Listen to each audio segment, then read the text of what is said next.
Bom, gente, o vídeo anterior foi interrompido desse modo porque o aplicativo que eu utilizo para gravar tem um tempo máximo. E como eu estou lendo a questão, eu não estou atenta a esse tempo. E aí, por isso, vou retomar aí a questão 5, tá certo? Foi onde a gente parou. Bom, Felipe Pinel, nascido em 1745, foi um médico que tornou-se bastante conhecido, sendo atribuído a ele o título de pai da psiquiatria. Podemos afirmar sobre as compreensões de saúde mental na época do nascimento da psiquiatria. A alternativa correta é a D. A loucura era compreendida neste período através da ideia da alienação mental. Conversamos bastante sobre isso, frisei bastante isso para vocês. Lá no que a gente entende aí como surgimento, entre aspas, da psiquiatria, o sujeito, né, com algum tipo de transtorno mental, era considerado um sujeito alienado, não dotado de razão. A gente precisa lembrar que a gente estava em um período pós-Revolução Francesa, lá na França, em que a racionalidade ali era extremamente valorizada. Então, esse sujeito não era considerado, né, um sujeito com transtorno mental não era considerado um sujeito que tomava decisões, que se guiava com base na racionalidade. Ele era um sujeito considerado alienado. Por isso, a alternativa D é a alternativa correta para a questão 5. Certo. Questão 6. A história da psiquiatria também é marcada por diversas mudanças. Por muito tempo, esta área concentrou suas atividades em modelos hospitalocêntricos. De acordo com Paulo Amarante, o modelo hospitalocêntrico é caracterizado por alternativa correta, B, atuação e ações em saúde mental centradas nos hospitais psiquiátricos. Bom, essa alternativa também muito simples, né, gente? A gente comentou bastante, conversei bastante com vocês também sobre o que é esse modelo hospitalocêntrico. Então, é um modelo em que as ações em saúde mental são construídas tendo como principal foco, às vezes até o único foco, o hospital psiquiátrico. Certo, alternativa 7.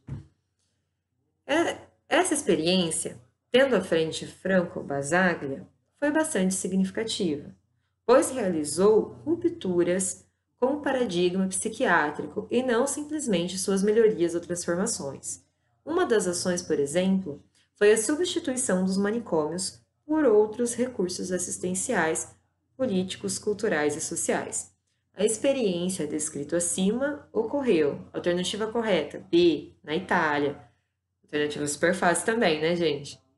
O Franco Basaglia foi um importante psiquiatra que realizou ali na Itália, por volta da década de 70, a gente pode colocar principalmente, mudanças bastante significativas, e depois nós vimos que essa reforma italiana, que essas mudanças, né, nas ações em saúde mental que aconteceram na Itália, também influenciaram muito a reforma psiquiátrica brasileira. Alternativa 8. Leia o seguinte trecho do livro Holocausto Brasileiro: Vida, Genocídio e 60 mil mortes no maior hospício do Brasil, de Daniela Arbex. O prontuário do mês de setembro de 1981 indica mais um surto de Sueli. Alegando estar faminta, ela pegou uma pomba no pátio, estraçalhou e comeu na frente de todos, dizendo que era seu único alimento.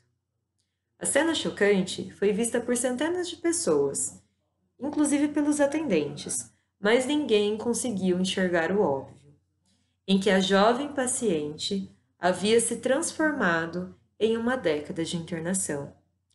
Tratada como bicho, ela comportava-se como um. Decididos a conter a agressividade de Sueli, os médicos reuniram-se. Depois de horas de discussão, apresentaram como sugestão uma medida: arrancar a arcada dentária da paciente. Esse é um trecho retirado do livro da Daniela Arbex, né, da página 111. Vamos lá. O trecho acima retrata. Alternativa C é a alternativa correta. As violências que aconteciam dentro dos hospitais psiquiátricos. Bom, então nesse trecho, a Daniela Arbex vai retratar, né, como muitas vezes esses os sujeitos, os pacientes naquele momento que estavam dentro desses hospitais, como eles eram tratados, né? Ela até usa a expressão aí, eram tratados como bichos e agiam como um, né? Acho que a gente pode ir para além. Eles não eram nem sequer tratados como bichos, né? Então a gente tem aí, acho que isso fica mais explícito ainda depois que a gente assistiu o documentário, que a gente realizou algumas discussões sobre o documentário na nossa última live. Retrata aí as violências que eram cometidas muitas vezes, né? As violências que diversos pacientes vivenciaram dentro dos hospitais psiquiátricos brasileiros. Certo. Questão 9. São exemplos de reformas, ou seja, mudanças no campo da psiquiatria. Coloquei ali algumas opções, a alternativa correta é a alternativa B de bola, a reforma psiquiátrica brasileira e a psiquiatria comunitária. Bom, também bem simples, né, gente? A gente foi vendo aí ao longo do nosso primeiro bimestre diferentes reformas, diferentes mudanças dentro do campo da psiquiatria. Então, a gente tem ali o que a gente chama de surgimento, nascimento da psiquiatria com Pinel, mas a gente vai tendo, ao longo do século XX, principalmente foi o que a gente estudou, mudanças significativas na forma como a loucura é compreendida, na forma como as ações em saúde mental são compreendidas. Dois exemplos, né, são aí o que a gente entende como psiquiatria comunitária, essas mudanças, essa reforma que aconteceu, e a própria reforma psiquiátrica brasileira, que carrega aí o nome de reforma, por também ter sido, né, ter representado uma mudança, digamos assim, mais intensa nas ações de saúde mental no nosso país. Última questão, questão 10. Os CAPs, Centros de Atenção Psicossociais, constituem a principal estratégia do processo de reforma psiquiátrica brasileira. Definido como um serviço de saúde aberto e comunitário do SUS, definido como um serviço de saúde aberto e comunitário do SUS.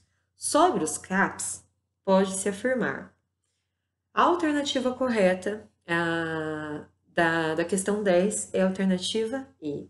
Buscam a reinserção social dos usuários através, por exemplo, do fortalecimento dos laços familiares comunitários.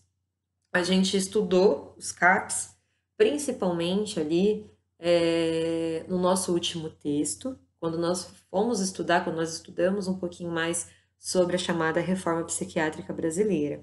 Nós vimos que os CAPs aí se constituíram, né, se consolidaram também, a gente pode até dizer atualmente, apesar da gente, né, identificar a necessidade da criação de muitos, né, de diversos CAPs ainda em diversos municípios que não têm esse serviço, mas os CAPs aí se constituíram como uma alternativa, né, uma outra forma de construir ações em saúde mental, muito diferentes das ações que eram realizadas dentro dos hospitais psiquiátricos. Então vamos pensar, se no hospital psiquiátrico a ideia era isolar esse sujeito com algum diagnóstico de transtorno mental, agora, né, nessa visão do CAPS, nessa visão defendida pelo CAPS, a ideia é o contrário, é o fortalecimento dos vínculos sociais e comunitários desse sujeito.